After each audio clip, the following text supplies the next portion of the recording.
So, gagawa ako ng draft na statement na sabihin ko po, ako ay yung sulat galing sa mama niyo. Tapos, dala niyo sa kanya, pipirmahan niya. Tapos, tapos pwede din ako ang mag-compile. Ako mag-compile ng sulat niya, tapos sulat sa embassy. Pwede ako magpadala kasi meron akong kopya ng photo. Kailangan ko lang yung perma ng mama. Okay po, tapos, okay po.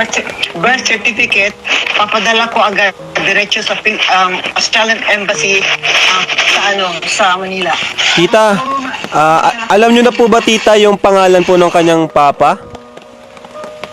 Hindi po. Brian Garnett. Tapos, meron ako nakita Brian Garnett sa FB. Nalatan ko, hindi ko magusto. Ngayon nyo lang nalaman yun? Brian din. Grabe. Hindi alam? Tita, hindi nila alam. Ang galing nyo naman. Galing mo. Alam ko. At saka ang birthday nyo ay December 8, 2003. 2002. Kayo. Tama. So, bali 22 kayo ngayon. December. 2003 po kami. 2003 daw po sila. 2003 kasi naputol yung pinakailalim ng Grabe. Mga kalingap, first time po nilang malaman yung pangalan ng papa po nila. Tita, first time po nila yan. Brian Garnett. Pero tita, sure po ba kayo na siya po yan talaga?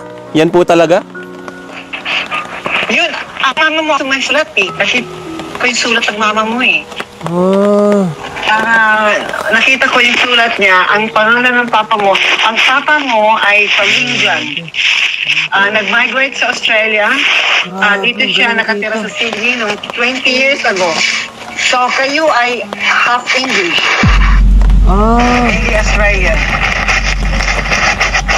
Galing naman. Grabe, dami natin nalaman ngayon mga kalingap, mga revelation. Half ano pala sila? Canadian? British. British. Half British pala. Half British. From England. British. Grabe. Sana buhay pa siya. Sana mag-okay pa siya. Diba? Ang galing Cross. Tita, ang galing nyo naman po na nyo kaagad. Na-trace nyo po kaagad. Nakakatuwa naman.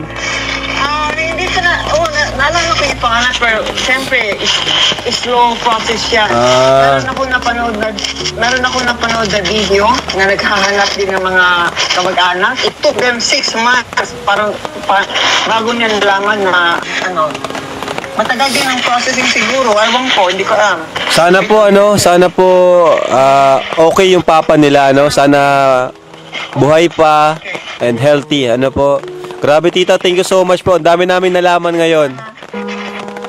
Ayan po si Auntie Emmy. Ano gusto sabihin sa kanya kay Auntie Emmy?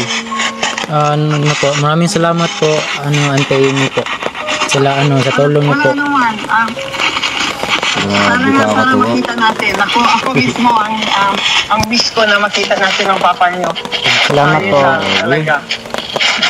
Pangarap din po nila yon. Ano yung naramdaman nyo ngayon? Dami nyo nalaman ngayon. Pati yung pangalan. Saya po.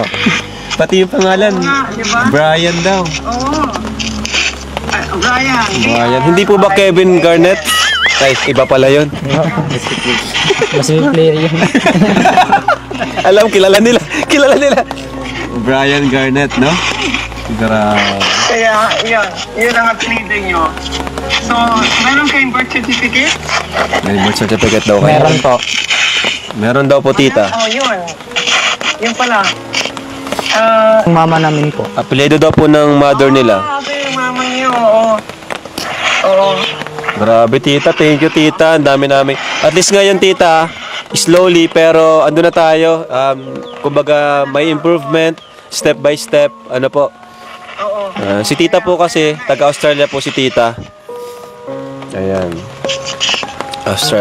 Nasa Australia siya ngayon. Nakausap ko sila. Tapos, pinadala ko yung video mo, yung tatlo pinanood nila. Kaya sila siguro naawa din, gano'n kayo sumagot. Galing. Pinadala ko yung connection. Video mo, yung tatlo. Galing. Sabi ko, i-share nila. So, yun. Thank you po, tita. Yun na nga po yung requirements po, yung yung pirma po ng kanilang mother. Opo. Sige po. Magpapadala ako ng draft. Nasa sa iyo kung gusto mong baguhin. Tapos Okay po. ipadala nila sa mama nila. Tapos permahan lang. Yun ang kailangan. Tapos pagpadala ko yung copy picture. Kung gusto mo ako magpadala sa na sabihin mo sa akin. Okay po. Sige Kasi po, ano yun tita. pwede naman yan email lang eh. I-email lang natin sa kanila. Okay po. Sige po, tita. Thank you so much po. Sige, okay. Thank Thank you. you. Ingat kayo dyan. Thank you po, Thank tita. you po. Ingat ka po dyan. Thank you po. Good night. Advance kasi sa kanila ng ilang oras. Australia. Grabe, dami nating nalaman ngayon. So, anong feeling? Masaya po. Anong pakiramdam? Masaya.